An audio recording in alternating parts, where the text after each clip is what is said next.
Pessoal, dá uma olhada aqui nas notificações de vendas que eu já recebi hoje. Meu dia mal começou e eu já fiz todas essas vendas aqui. E olha que eu tô na Disney aproveitando o parque. Quer aprender como que eu faço isso? Então clica no link na descrição desse vídeo que eu vou te ensinar exatamente como que eu faço. E falando em vendas, olha só os resultados do meu dia de hoje. E olha que o dia ainda tá começando. Tá bom assim? Para começar o dia? Fala galera, beleza? Dá só uma olhada nesses resultados. Um mês trabalhando em casa, usando apenas o celular. Você também pode fazer isso. Quer saber como? Então clica no link na descrição desse vídeo que eu vou te ensinar.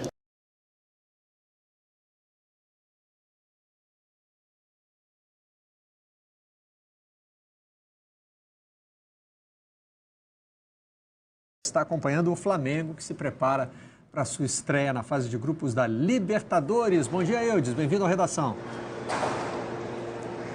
Muito obrigado. Bom dia aqui, boa tarde para vocês aí já, né? Barreto, Mansur, Gilmar, boa tarde a você que está sempre com a gente aqui no Redação Sport TV, aqui em Barranquilla, 2 horas a menos em relação ao horário oficial de Brasília, ao contrário do Rio de Janeiro, castigado pela chuva. O tempo aqui é bom, a temperatura de 28 graus, céu aberto, sem nenhuma nuvem, sol, aquele vento também para amenizar o calor. Barranquilla que se caracteriza também por um calor muito forte sempre. E o pessoal animado para este jogo, a primeira rodada da fase de grupos da Libertadores. Estou aqui com o Jornal de Barranquilla, o El Heraldo, e o nosso repórter cinematográfico, Carlos Trinta, vai mostrar aqui ó, a chamada do jornal. Pelo sonho continental, vamos Júnior, o Júnior Barranquilla. Tem inclusive o preço dos ingressos aqui, na conversão feita pelo nosso produtor, o Gustavo Rothstein. Os bilhetes para a torcida do Júnior Barranquilla, o preço varia de R$ 38 a R$ 127 reais. E o Fred Uber, que está com a gente também para essa cobertura do Flamengo no Globoesporte.com, informa que para a torcida do Flamengo esse preço é de cerca de R$ 80 reais para os rubro-negros que vierem a Barranquilla. Inclusive, nossa equipe conversou ontem com torcedores do Flamengo que moram aqui em Barranquilla e eles contaram que a torcida estava um pouco desanimada. O time é o 4º colocado, Barreto, no campeonato colombiano. Tem 12 pontos, 7 jogos, são 3 vitórias, 3 empates e 1 derrota. Mas venceu o Jaguares por 3-2 nos acréscimos. O Borja, ex-Palmeiras, fez um dos gols. E isso trouxe de volta a confiança para a torcida do Júnior Barranquilla. O El Heraldo traz aqui um retrospecto dos confrontos do Júnior Barranquilla aqui no Metro, como eles chamam, o estádio metropolitano, a casa deles, contra os principais times sul-americanos. E inclui vários brasileiros, como o Santos, o Grêmio, que eles derrotaram, o próprio Flamengo. Lembra o confronto pela Libertadores de 84 contra o Flamengo, a vitória do Flamengo por 2-0, gols do Tita e do Edmar. Mas o retrospecto geral contra os gigantes da América do Sul, incluindo aí os times argentinos como River Plate, os uruguaios como Peñarol, esse retrospecto não é favorável. Desses 14 jogos, 6 derrotas do Júnior Barranquilla, 5 empates e apenas 3 vitórias. Eles perderam para o Flamengo, como eu disse, na Libertadores de 84 e perderam também naquela semifinal da Sul-Americana de 2017. Derrota no Maracanã por 2-1 e aqui em Barranquilla o Flamengo também venceu por 2-0. O torcedor do Flamengo vai se lembrar, 2 gols do Felipe Viseu e o César ainda defendeu um pênalti. De qualquer forma, o tratamento dado, e aí tem um jornal de ontem, o mesmo El Heraldo, que é o jornal local, o Carlos Trinta vai fechar aqui pra gente, ó. É a maneira como a imprensa colombiana trata o Flamengo. Não é só no Brasil que o Flamengo é colocado como o time a ser batido, não, Barreto. Aí está, Flamengo, o favorito do grupo e do torneio. O Flamengo é tratado por toda a imprensa colombiana como o time a ser batido nesta Libertadores. Eles chegam a citar aqui o time dos sonhos, como eles chamam, o time dos sonhos comandado pelo Jorge Jesus, dão um enorme destaque ao Gabriel Barbosa, o Gabigol, o maior artilheiro do novo Maracanã, né?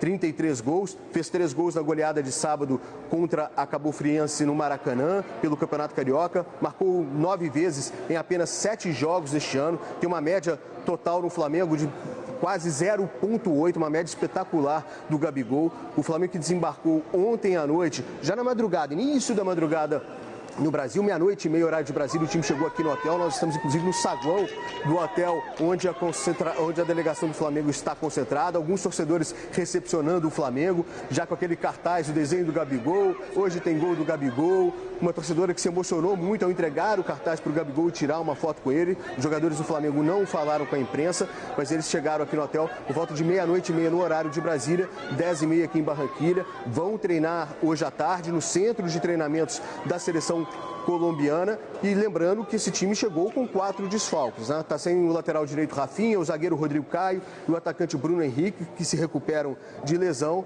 e também sem o Ilharão, que foi expulso na conquista da Recopa Sul-Americana contra o Independiente Del Valle e por isso cumpre suspensão. E eu deixo para vocês essa questão, né? Quem serão os substitutos? Tem o João Lucas como opção na lateral direita, a posição de origem do João Lucas. Lembrando que o Jorge Jesus já testou o Orlando Berrío, que aliás é colombiano, naquela posição, mas atuou por apenas 10 minutos. Será que ele vai tentar o Berrío ali ou joga mesmo com o João Lucas, que seria a solução natural? Na zaga não tem muita dúvida, né? Gustavo Henrique e Léo Pereira, e aí ali na frente ele tem as opções para o lugar do Bruno Henrique, tanto do Pedro quanto do Michael, quanto do Vitinho, que começou muito bem a temporada. O Vitinho ganhou confiança e está com moral também com o Jorge Jesus. Fez uma grande partida contra a Cabo Friense, tem os 3 gols do Gabigol. O Michael fez outro gol, mas o Vitinho acertou uma bela bola na trave, deu muitas assistências ali para os seus companheiros, se movimentou bastante. E essa curiosidade também a imprensa colombiana retrata, que do ano passado para cá o Flamengo se tornou ainda mais forte, ganhou opções de jogo. Então, por exemplo, para a própria vaga do Bruno Henrique, temos 3 jogadores aí com características diferentes. O Pedro, que seria um centroavante de referência, o camisa 9 clássico. Tem o Michael, que como o Vitinho joga mais aberto, mas entre eles também há características diferentes. O Michael mais agudo, mais driblador, chega mais à linha de fundo. O Vitinho com aquele corte para dentro e bater de fora da área. A finalização, um dos destaques dele, inclusive, é ambidestro. O Vitinho, que começou bem a temporada, é uma boa aposta, mas eu não sei o que vocês fariam aí no lugar do Jorge Jesus. Certamente o técnico português sabe muito bem o que fazer, Barreto. Abi não conta pra gente, né? Jorge Jesus gosta de manter o mistério até a hora da escalação, né? Incrível no trabalho dele, ele fez no sábado, botou um time com muitas modificações, praticamente só o Gabigol começando, o Arão, porque não ia jogar esse jogo por causa da suspensão. Teve uma hora que ficou um volante a menos, né? Impressionante, mas o impressionante... Aliás, um zagueiro a menos. Aí ele botou o Arão na defesa. Thiago Maia no lugar do Dantas, né? Mas o mais impressionante, todo mundo que entrou parecia saber exatamente o que tinha que fazer há muito tempo. Isso é muito incrível. Porque a gente, por vezes, comentou, vieram os reforços, mas eles estão demorando a entrar, estão jogando poucos minutos. Certamente eles estavam sendo preparados para quando entrassem com absoluta noção. Embora seja muito curioso nesse Flamengo, e isso eu acho que vai moldar a decisão da escalação para o jogo na Colômbia, o Flamengo não tem recursos fartos no elenco, mas ele joga com um modelo baseado em 2 meias que partem dos lados, na sua formação principal, Arrascaeta e Everton Ribeiro. E o Flamengo não tem substituto para esses jogadores, em termos de características. Sim. O Flamengo parte para atacantes de lado mais agudos, de mais enfrentamento. Seria talvez na o marcação. Diego, mas aí... Mas ele tem entrado muito mais na posição do segundo volante, do segundo volante por dentro. Ele querendo manter... No final do Mundial tentou o Diego no lugar de um deles. A final do Mundial teve um bom momento que ele jogou com o Bruno Henrique mais aberto por causa da questão do Arnold e com o Arrascaeta vindo fazer essa função por trás do atacante. E aí é mais fácil, quando você quer substituir por aí, é mais fácil às vezes você jogar com mais peças. Você aí pode colocar um outro atacante por dentro, você sente menos a diferença. Mas o fato é que nessa característica de meias, que são de característica de meias atacantes, mas que partem do lado do campo, que o Flamengo normalmente começa os seus principais jogos, não há um substituto. Ele mantendo esse modelo, em tese, entraria o Pedro por dentro.